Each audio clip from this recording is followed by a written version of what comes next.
Olá pessoal, nesse vídeo nós vamos resolver um problema de equilíbrio químico envolvendo uma reação que ocorre em fase gasosa. É um problema inicial aqui dentro dos nossos cálculos de equilíbrio, mas ele não deixa de ser um problema importante porque a gente consegue discutir vários dos conceitos teóricos aprendidos anteriormente.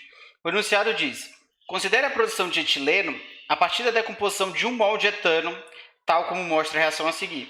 Então aqui a gente tem 1 mol de etano se decompondo no etileno e no gás hidrogênio. A uma temperatura de 1000 graus Celsius e pressão de 1 bar, qual é a composição de equilíbrio do sistema? Explicite as suas hipóteses até chegar ao resultado. Quando o problema nos pede a composição de equilíbrio do sistema, pessoal, na verdade ele está pedindo aqui a fração molar dos 3 componentes quando o sistema atinge o estado de equilíbrio químico. Então nós estamos interessados aqui em um Y do C2H6, em um Y do C2H4 e em um Y do gás hidrogênio. Se o estado de equilíbrio químico ele é um estado macroscopicamente estável, a gente sabe que o sistema ele vai permanecer com essa composição indefinidamente ao longo do tempo. Tá bom? As frações molares elas não vão mais mudar, a não ser que ocorra alguma perturbação do estado de equilíbrio. Uma coisa interessante da gente notar aqui é que essa reação química fornecida no enunciado ela já está balanceada. E isso é uma condição necessária para a gente resolver um problema de equilíbrio, porque ao longo da nossa resolução a gente vai precisar tirar alguma conclusão estequiométrica acerca da reação. E aí não faz sentido a gente analisar a estequiometria da reação se ela não estiver balanceada, porque senão a gente vai incorrer em algum erro grave na resolução do problema. Como é que se dá a resolução de um problema de equilíbrio? No caso de todos os problemas que a gente vai trabalhar, a resolução ela sempre vai partir da própria definição da constante de equilíbrio da reação. E aí a gente sabe que o K de uma reação química ele é um produtório de razões de fugacidades. Esse produtório ele vai percorrer todas as substâncias presentes no meio reacional e aí essas razões de fugacidade estariam elevadas ao coeficiente estequiométrico da substância. O que seria essa fugacidade que aparece aqui no numerador? Ela é a fugacidade da substância dentro da solução reacional. E aqui a gente teria a fugacidade da substância I pura em uma condição de referência. Como é que a gente desenvolve essa equação aí matematicamente? Olhando aqui para esse termo do denominador, que é um termo mais simples, a gente sabe que o Fi0 é a fugacidade de uma substância pura. Portanto, é uma função apenas da temperatura e da pressão. A gente pode entender que a temperatura como sendo a temperatura do sistema, e essa pressão P0 aqui é uma pressão de referência. Quando a gente está trabalhando com substâncias gasosas, na verdade a pressão de referência é uma pressão baixa o suficiente para que a gente admita o comportamento de gás ideal para a substância aí nessas condições. E aí do nosso estudo de fugacidade, se essa condição de referência é uma condição de gás ideal, a fugacidade da substância é simplesmente a sua própria pressão. Portanto, esse termo aqui seria justamente o valor de P0, que a gente vai adotar aqui na resolução dos nossos problemas como sendo um valor de 1 bar, embora seja comum também se adotar o valor de 1 ATE. O termo do numerador aqui, ele pode ser aberto utilizando a definição de coeficiente de fugacidade que a gente viu anteriormente. Então, o F da substância dentro da solução reacional vai ser o seu φ, que multiplica YI vezes a pressão do sistema. Como a pressão do sistema aqui é uma pressão baixa, isso é fornecido no enunciado, tá bom?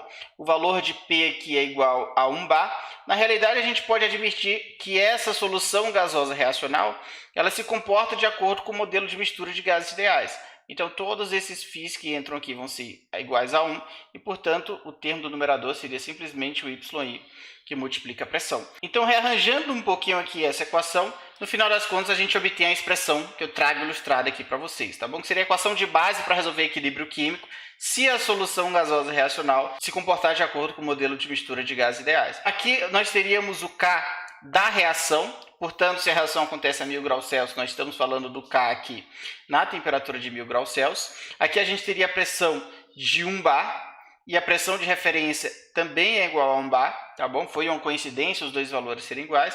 Portanto, independente aqui desse somatório dos coeficientes estequiométricos, todo esse lado da conta seria igual a 1, sobraria apenas a constante de equilíbrio. E aqui a gente ficaria com o produtório de YI elevado ao coeficiente estequiométrico. Finalmente, a gente obtém essa equação aqui, pessoal. Como é que a gente pode abrir esse produtório? O operador de produtório, na realidade, ele é um operador muito similar ao somatório, sendo que, em vez de a gente somar os termos, na verdade, a gente vai multiplicar. Então, a gente ficaria aqui, o K seria o Y do C2H6 elevado ao seu coeficiente estequiométrico, vezes o Y do C2H4 elevado ao seu coeficiente estequiométrico, vezes o y do H2 elevado ao seu coeficiente estequiométrico.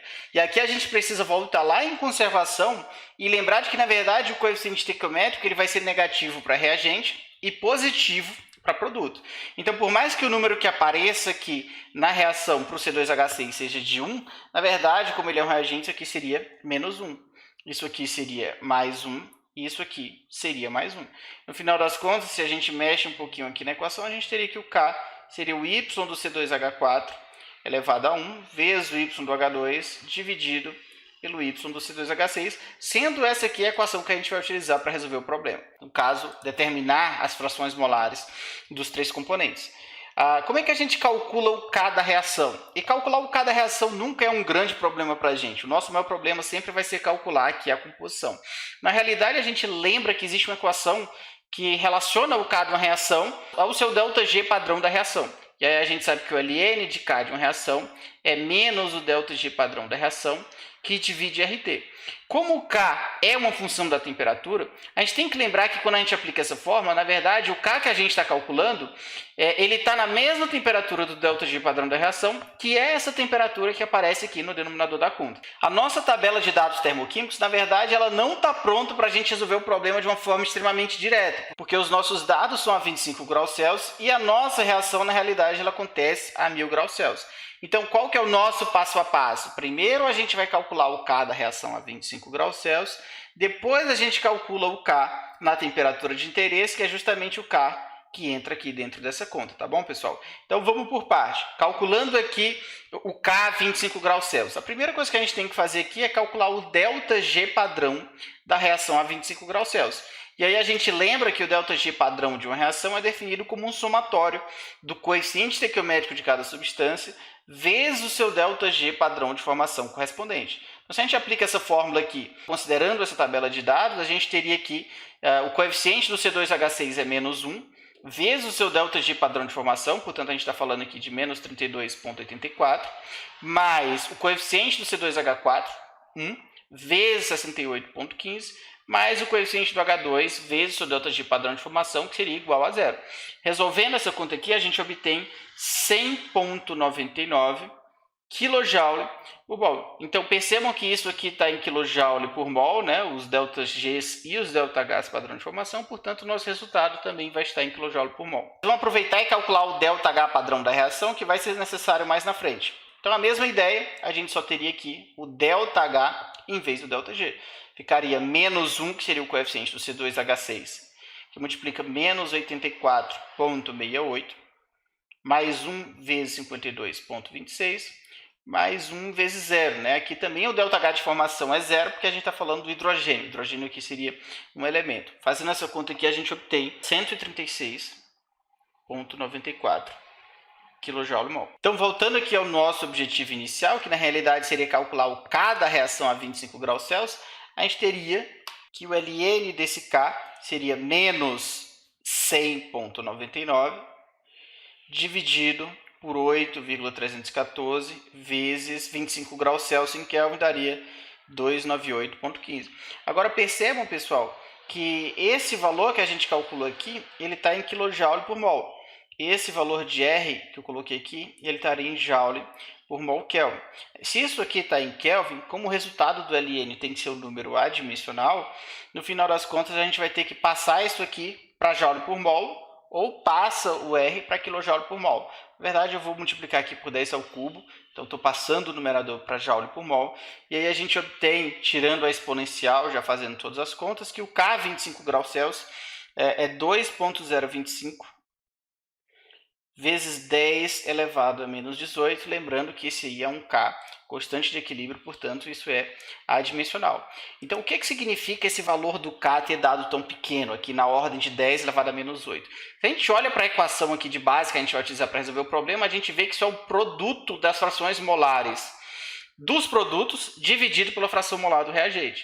Se isso aqui está dando um valor muito pequeno, na verdade é porque o numerador da conta é muito pequeno em comparação com o denominador. Do ponto de vista prático, significa que essa reação ela não acontece nesse sentido a 25 graus Celsius. Ou se acontece, na verdade, isso é insignificante, porque o valor dessa constante de equilíbrio é extremamente baixo. Ou seja, você não tem praticamente C2H4 e H2 a 25 graus Celsius. E é exatamente por isso que a equação ela não se dá a 25 graus Celsius, ela se dá a 1000 graus Celsius. Porque quando a gente olha para o ΔH da reação, ó, percebam que isso aqui deu um valor positivo. Se deu positivo, a gente pode classificar essa reação como sendo endotérmica. E aí a gente já sabe que para uma reação endotérmica, quando a gente aumenta a temperatura, a gente aumenta o K, ou seja, eu tenho alguma reação acontecendo aqui nesse sentido. A 25 graus Celsius, isso aí quase não acontece.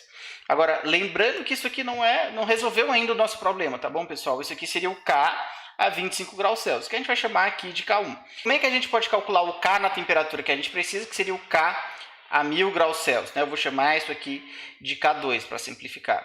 Na realidade, a gente tem duas opções. Ou a gente aplica aqui a equação de Van 't Hoff, ou a gente aplica aqueles polinômios de CP, que seria uma abordagem rigorosa. Como o problema não forneceu aqui para a gente os polinômios de CP, a gente vai adotar a hipótese de equação de Van 't Hoff é válida. Dá para ter a certeza que, de fato, essa é uma aproximação razoável para essa reação química? A gente precisaria analisar, por exemplo, um gráfico de ln de K por 1 sobre T, como vocês viram lá no livro. Quando isso dá uma reta, seja uma reta com inclinação positiva ou uma reta com inclinação negativa, a gente tem uma evidência de que a equação de Van 't Hoff é válida. Mas, na realidade, a gente não tem esse gráfico aqui para validar a nossa hipótese. Mas, de todo modo, a gente vai admitir que a equação de Van 't Hoff é válida, e aí a nossa solução final estaria condicionada a essa hipótese admitida aqui nessa etapa. Como é que ficaria aqui a equação de Van 't Hoff? A gente tem que o ln de um K2 por um K1 seria menos o ΔH padrão da reação sobre R, vezes 1 sobre T2 menos 1 sobre T1. Então, percebam quem que seria esse K2, como eu acabei de falar para vocês. Aqui a gente está falando do K da reação a 1000 graus Celsius. E o K1 seria o K que a gente conhece, a 25 graus Celsius. Então, o valor de T1 a gente conhece, que é 25 graus Celsius, portanto, na escala Kelvin, isso aqui seria 298,15. E o valor de T2 a gente também conhece, que seria 1273,15. O R também não é um problema para a gente, 8,314 Joule por mol Kelvin. E aqui a gente precisaria do valor do ΔH padrão da reação. Então, pela própria hipótese da equação de Van 't Hoff, isso aqui é uma constante com a temperatura para essa reação que a gente está considerando. Isso significa que se a gente tem o ΔH, por exemplo, a 25 graus Celsius, nós já resolvemos o nosso problema, porque dá para calcular o que a gente precisa, que seria justamente o valor de K2. E esse ΔH a 25 graus Celsius a gente calculou como sendo mais 136,94. Então, se a gente organiza aqui os nossos valores da conta, a gente ficaria com ln do K2 pelo K, que a gente já conhece, que seria 2,025 vezes 10 elevado a menos 18. E isso vai ser menos o ΔH padrão da reação, portanto, menos 136,94, que divide o R, 8,314, vezes 1 sobre T2, menos 1 sobre T1. Então, dá para resolver essa conta. A gente só precisa ter o mesmo cuidado que a gente teve aqui em cima, tá bom? Isso aqui está em kJ por mol. Portanto, eu precisaria passar isso para Joule por mol, porque, na verdade, esse valor de 8,314 está em Joule por mol. Então, eu vou multiplicar aqui esse pedacinho da conta por 10 ao cubo. Quando a gente resolve essa equação aqui, tendo cuidado com os sinais e tira a exponencial, no final das contas, a gente obtém que o K2 seria de 4,787, ou seja, eu aumentei consideravelmente a constante de equilíbrio da reação quando eu aumentei a temperatura. Isso está de acordo com o fato de essa reação ser uma reação endotérmica. Esse valor de 4,787 é justamente o que vai entrar aqui na nossa conta. 4,787. Então, vamos trazer essa equação aqui mais para baixo para deixar mais organizado. Calculando aqui as composições de equilíbrio, a gente teria 4,787 é igual ao Y do C2H4 vezes o Y do H2, que divide o Y do C2H6. E aqui, pessoal, aparentemente a gente tem um problema de graus de liberdade, né? Porque essa é a equação que a gente tem para resolver o problema, só que a gente está com 3 incógnitas. Por mais que a gente considere que a soma das 3 frações molares tem que dar 1, a gente ainda não zera os graus de liberdade. Mas, na verdade, não tem nenhum problema aqui de graus de liberdade, porque a gente precisa lembrar que essas frações molares elas são todas funções da extensão da reação, né? Os 3y são funções de epsilon. Como é que a gente consegue visualizar isso aí? A gente tem que voltar e aplicar o conceito de extensão da reação aprendido lá em conservação. Então, vamos abrir um parêntese aqui.